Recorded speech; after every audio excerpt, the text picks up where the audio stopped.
Hello there, very good evening and welcome to the news tonight where we get you the day's top stories. I'm Tracy Shilshi and in the next 30 minutes I'll be getting you all the stories from India and across the world. Let's start with the headlines. French police conduct anti-terror raids in Paris suburb. 2 people including a woman suicide bomber are killed. 7 people are arrested.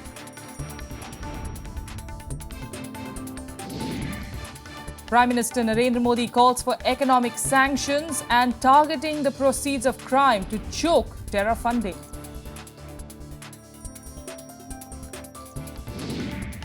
Home Minister Rajnath Singh on a 6-day visit to China, deepening security engagement to be the focus of his talks with leaders. Flood fury finally relents in Tamil Nadu. Met Department sounds alert though for Andhra Pradesh on the northeast monsoon. And another face-off over the South China Sea issue. China hits back after US President Barack Obama says it should stop building artificial islands in the region.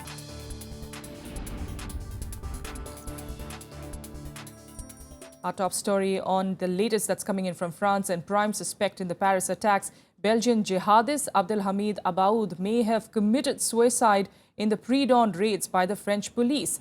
The claim was made by French ambassador to India, Francois Rajya, in an interview to a TV channel. He said that the latest information seems to indicate that the prime suspect killed himself during the raids. A woman suicide bomber was also apparently killed in those raids that took place earlier today. 7 others were arrested in the day-long operation. Au moment où je m'exprime devant vous, une opération policière particulièrement périlleuse et lourde vient de s'achever. Elle visait à neutraliser cette nuit des terroristes logés à Saint-Denis qui sont en lien avec les auteurs des attentats et des crimes odieux de vendredi soir. Well, the counter-terror operation started early on Wednesday when French police surrounded a suburban apartment in Saint-Denis. The raid targeted suspects believed to have links to last week's attacks. Here's the report.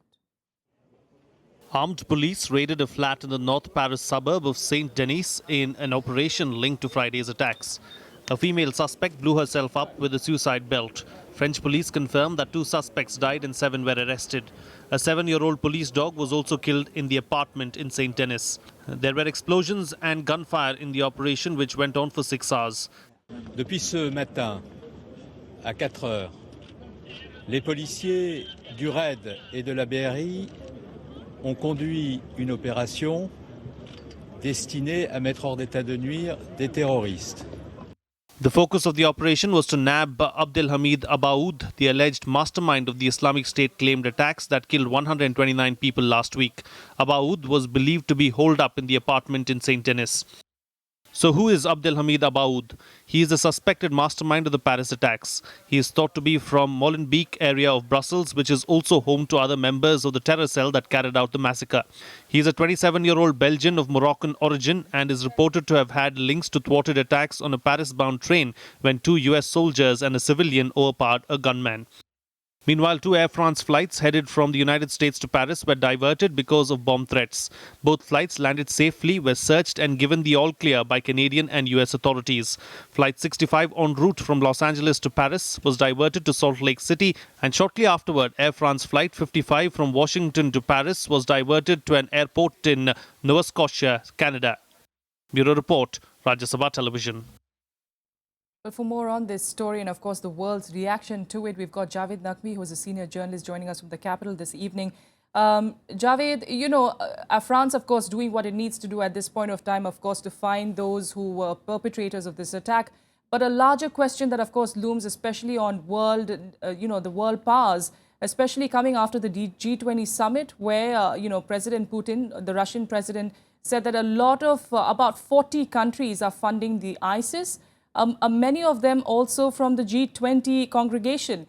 This is, of course, a concern, and how do we check it?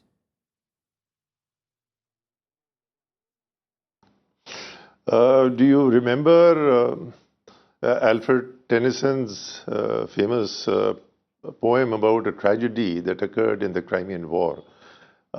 Into the valley of death rode the 600. And there was a very poignant line in that, not though the soldier knew someone had blundered. So, Crimean War, remember? And now we are talking about Crimea, the Anglo-Russian rivalry. It's very ironical that the two are coming together. I don't believe that they can, but it's so serious what has happened in Paris that they are willing to forgive Crimea, they're willing to forgo Ukraine, and now they're coming together. I'm happy that they are doing that. But to what avail? Is coming together and shooting from warplanes or landing ground troops there? Is it going to be the remedy? What have we done in Afghanistan? We've tried everything, and we are still trying to solve the problems with the drones and these, the predatory things. We have not eliminated the Taliban. We have not eliminated the Al-Qaeda. And we are now already moved to a third proposition, Yes. called by different acronyms. What is the root? Is anybody talking about the root? Does anybody have the guts to bell the cat? And which is this cat? We are talking about Saudi Arabia. Saudi Arabia is needed.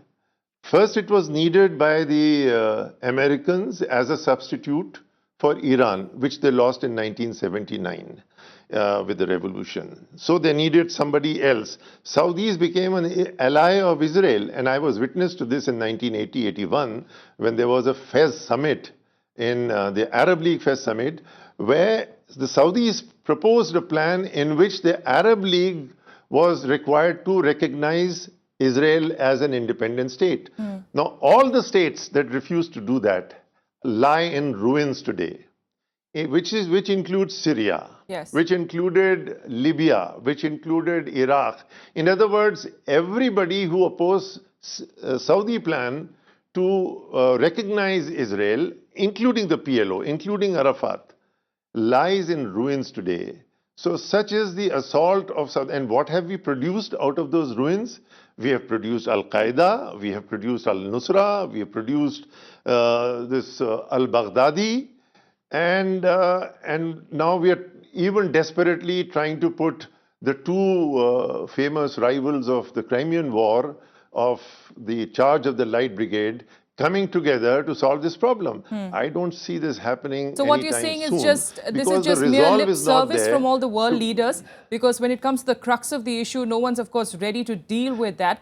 This is just lip service, perhaps, to make sure that their citizens feel safe, their citizens feel that the governments are doing something about it.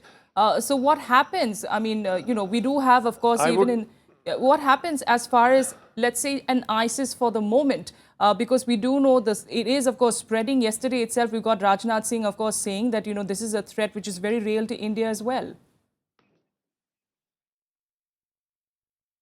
Look, I do not know what Rajnath Singh's, mind thinks about the Middle East.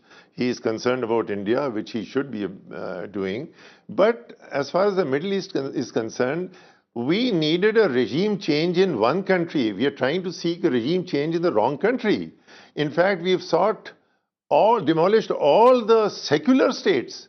Who were the bulwarks? Is the Iraq. Iraq was supporting India on Kashmir, the only Arab country to be doing that. We saw its demolition and we kept quiet. We didn't raise this issue. We didn't have the guts. Now, will they have the guts? Anybody has the guts to say this as it is, that this is the country. It's still the Anglo-Saxon versus the Russians. What is the rivalry? Because the Russians have their base in Syria. The only base they have anywhere in the Middle East, Syria. And they want to dismantle that. Yes. Russians had influence in Libya. They demolished that. Russians had influence with Iraq, the Soviet Union days. They demolished it. So this is, now they're wanting Putin to come and fix things for them. after hating him, after fighting him everywhere. I do not know how it's going to play out in India. See, That's India just the is a nature very of good politics, isn't it? example It's something we of see in India and something we're seeing worldwide as well. Of course, meanwhile, innocent lives, of course, being lost, like the one we are, of course, seeing most recent in France as well. Thanks so much, Javed, for joining us, of course, on this story, something we'll keep an eye out on, of course. Meanwhile, Prime Minister Narendra Modi also said that his government had taken significant steps to check corruption in a short period of time. His remarks came at the 6th Global Focal Point Conference on Asset Recovery being hosted by the CBI. And in the wake of the Paris attacks, he also sought targeted economic sanctions to curb terror funding. In this context, he called for efforts to enhance international cooperation in the field of asset recovery to fight crime, corruption and militancy. Calling corruption one of the principal challenges for the governments across the world, Modi listed steps initiated by his government to curb the black money menace. The dastardly acts committed in Paris a few days ago are a grim reminder that terrorists have shown remarkable flexibility and adaptability in meeting their funding requirements. They derive funding from a variety of criminal activities, which includes smuggling of narcotics, bank robbery, vehicle theft, fake currency, or from state-sponsored and activities in failed states. India has urged the UN Security Council to finalize a global convention on terrorism as soon as possible. Speaking at a UNSC session, India's Deputy Permanent Representative at the UN, Bhagwat Bishnoi, said that the greatest threat to the world today is from violent extremism and religious fanaticism. The recent attacks, he said, highlight the international community's unfinished business in the fight against terrorism. At the recently concluded G20 summit, Prime Minister Modi too had appealed to world leaders to adopt a comprehensive convention on international terrorism. Without a quick break here, but on the other side, Tamil Nadu is limping back to normalcy as rain fury abates. Details of that in a bit.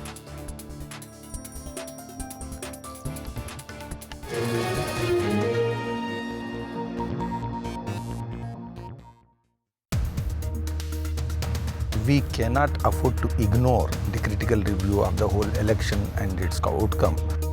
The people like Advaniji, people like Dr. Joshi ji, and their statement or their suggestions or their advice will be taken very seriously by the party leadership. BJP is replacing Congress at the all India level, and it has become a final aspect. In India, this has been always the country of the rainbow of ideologies. Watch To The Point with BJP's National General Secretary Muralidhar Rao on Rajya Sabha television.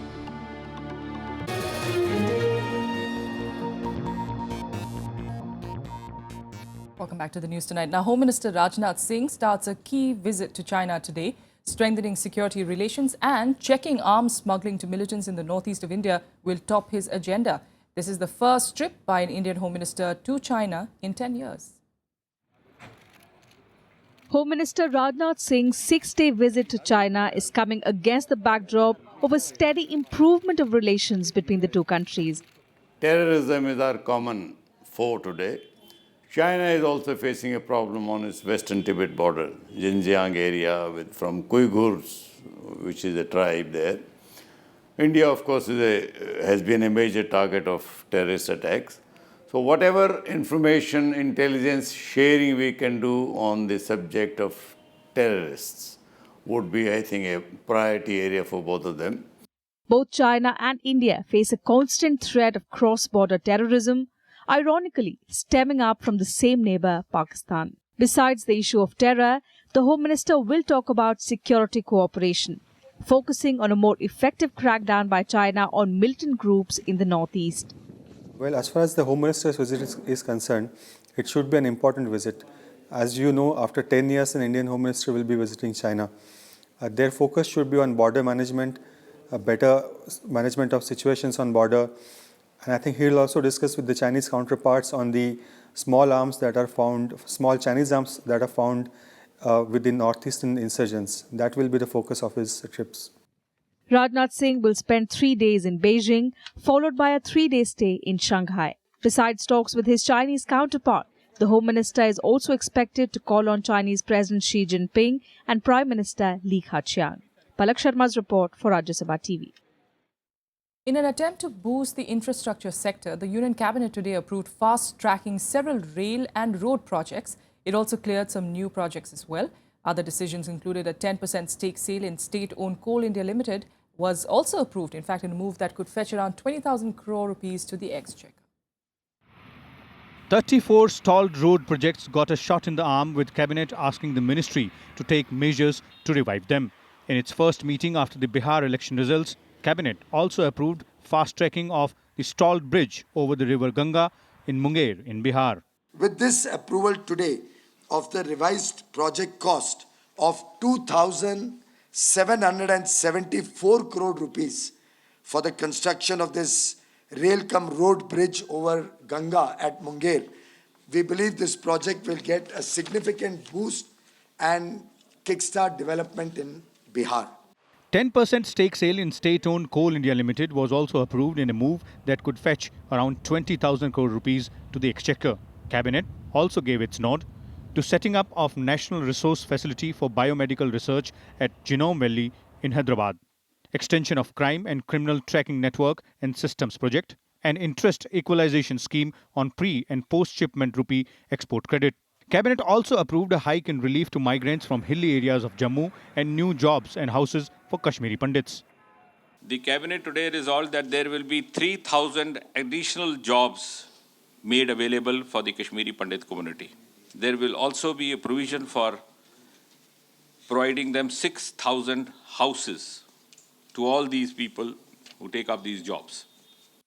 The government also approved a production-linked subsidy of Rs 4.50 per quintal directly to sugarcane farmers in the financial year 2015-16 to help cash-starved sugar mills clear their areas. The CCA also approved doubling of several railway lines and third and fourth rail lines between Budapunk and Salegaon. Doubling of 110.22 km long Jagdalpur-Koraput, 164 km long Koraput-Singapore and 189 km long Kotwalsa-Koraput railway lines. Vishal Dahiya, Rajya Sabha TV, Delhi. In other news, the fury of the northeast monsoon has subsided in Chennai and other areas of Tamil Nadu. It has now crossed over to Andhra Pradesh, where the Met Department has predicted a heavy downpour in the coastal areas. Here's a report. People in Tamil Nadu, especially in Chennai, getting some respite from the torrential rains. Although streets are still waterlogged, life is gradually limping back to normal days after the rain fury killed 79 people. North east monsoon सक्रिय होता है अक्टूबर नवंबर में, और तमिलनाडु एक ऐसा राज्य है जहां बहुत ज्यादा बारिश होती है, बल्कि पूरे साल का जितनी बारिश तमिलनाडु में होती है उसका लगभग 50% इसी सीजन में हो जाती है. कहीं कहीं बारिश हो रही है, वो भी 2 से 4 सेंटीमीटर की है.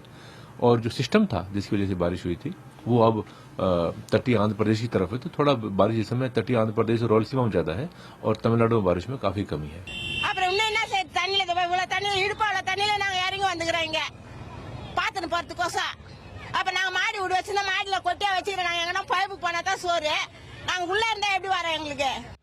Nearly 55,000 people in Chennai and neighbouring areas have been shifted to safer places. The NDRF, Navy and Air Force are carrying out rescue operations since Tuesday and distributing food and water packets to marooned people. We are struggling because today the water is getting down, but still we are struggling. From last 3 or 4 days there was no electricity, no food. I request the government of Tamil Nadu to help us, to help the local people over here, because 70 or 60% of the people are right now vacant right now from here, but still we are struggling to live. There is no food. You can just see I'm just trying to buy something for my family. We are facing many hectic situation. We can't able to buy anything, vegetables or fruits or something else. No help from government authorities. We have been trying to reach the corporation and the EB department, but there is no proper response from any of one. We have not received any help yet. Neighbouring Andhra Pradesh is now facing the fury of the northeastern monsoon. Coastal areas of Kadapa, Chittoor, Nellore and Prakasam are receiving heavy downpour. 5 deaths have been reported from Kadapa, where a wall collapsed due to rain. Bureau Report, Rajya Sabha TV. The government plans to adopt a comprehensive approach to usher in a second green revolution.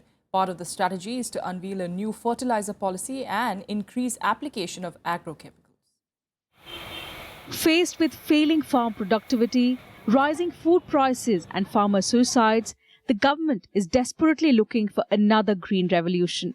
As a first step, it plans to make fertilizers available at affordable prices. It also wants to boost use of agrochemicals. At 0.6 kg per hectare, India is one of the lowest consumers of agrochemicals in the world. If you talk of plant protection, all your insecticides are chemicals. If you talk of mulching, it's chemicals. Your greenhouses are chemical. Your shade nets are chemicals. If you talk about post-harvest management, it's impossible without chemicals because all the handling devices are made of chemicals. The Parliamentary Standing Committee on Agriculture has invited suggestions from stakeholders on agricultural research on topics like geographical conditions, use of fertilizers, impact of climate changes. वो विषय है और वो उसमें NGO को और अन्य लोगों को भी आमंत्रित किया गया है कि वो अपनी राय वो कृषि समिति के सामने रखें जिससे कि पार्लियामेंट में हम रिपोर्ट पेश कर सकें. Farmers are demanding new varieties of crops that can withstand climatic fluctuation and an expansion of irrigation facilities to increase productivity. Overall, food grain production in the country declined to 251.12 million tons in 2014-15 from a record 265.04 million tons in 2013-14. At an estimated 90.78 million tons, wheat production is lower by 5.07 million tons than the record 95.85 million tons in 2013-14. Pulses are estimated at 17.38 million tons, lower by 1.87 million tons. The Modi government is betting on a second green revolution as a long-term strategy for agriculture. Kriti Mishra's report for Rajya Sabha TV. And now let's take you through some more updates from across the country nationwide. A Mumbai Sessions Court today allowed the prosecution to include Pakistani-American terror suspect David Coleman Headley as an accused in the 26/11 Mumbai terror attacks. The court also directed Headley to be produced on the 10th of December via video conferencing. The accused is currently serving 35 years in an American jail for his role in the terror attack. Over 17,000 employees of the Reserve Bank of India are set to go on strike on Thursday. The protest is aimed at opposing the union government's alleged moves to cripple the central bank in the name of reforms. They're also pressing for better retirement benefits. The strike is the first at the central bank in 6 years. The winter session of the Delhi Assembly started today on a sour note with MLAs of the Aam Aadmi Party opposing the BJP MLAs' demand to pay homage to late VHP leader Ashok Singhal. Singhal was cremated today in Delhi with thousands paying their last respects. Food safety regulator FSSAI said that it has not approved the Ramdev-promoted Patanjali noodles. Patanjali Ayurved, that owns the brand, however, denied the statement. The company launched its atta noodles earlier this week to rival Nestle's Maggi that returned to shops after a ban of 5 months.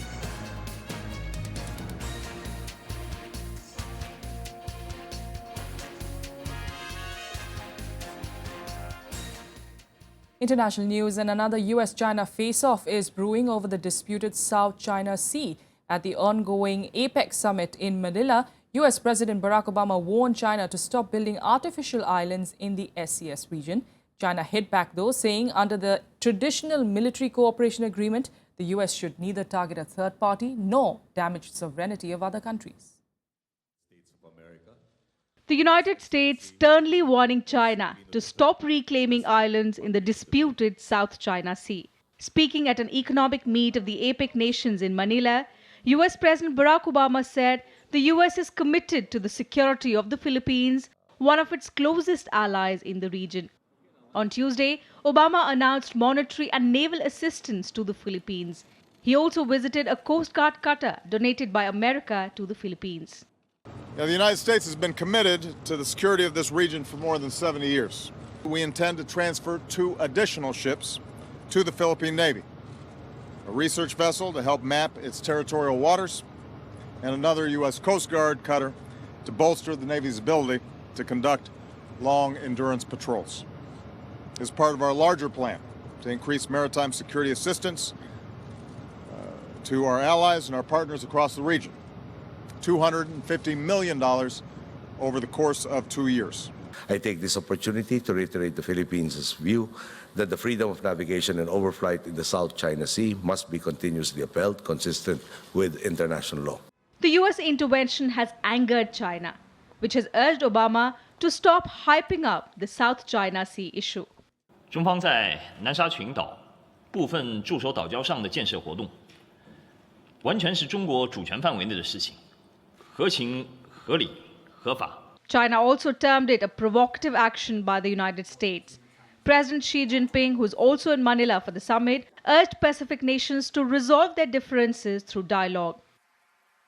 China has overlapping claims with Vietnam, the Philippines, Malaysia, Taiwan and Brunei in the South China Sea, through which $5 trillion in shipborne trade passes every year. Bureau Report, Rajya Sabha TV. And now for other international stories, let's get you Global Buzz. A suicide bombing killed at least 32 people and left 80 people injured in a market in the northeastern Nigerian city of Yola. The explosion ripped through the crowded vegetable market. No group claimed responsibility. Nigerian President Muhammadu Buhari visited Yola just 5 days ago to present medals to soldiers fighting the Boko Haram militants. The Bangladesh Supreme Court today upheld its previous verdict on the death sentence for two war crime convicts, Ali Hassan Mohammad Mujahid and Salahuddin Qadir Chaudhry.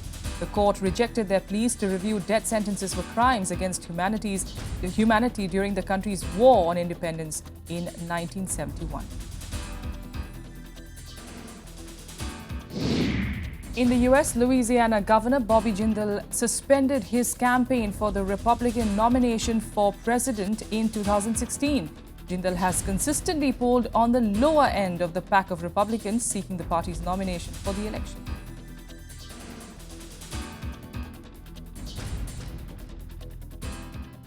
On to cricket action now. In the second test match between India and South Africa at Bengaluru ended in a draw today. On-field umpires called off the match after a final inspection at 11:30 this morning. It was the first time in the history of Test cricket in India that 4 days had been completely washed out. The last time a major part of a test was washed out was almost a decade back, when play was held up for 3 days in Chennai between India and Sri Lanka. With a 1-0 lead in the 4-match series, India will take on South Africa in the third test at Nagpur now on the 25th of November. And that's all we have for you on the news tonight. From the entire team here, good night.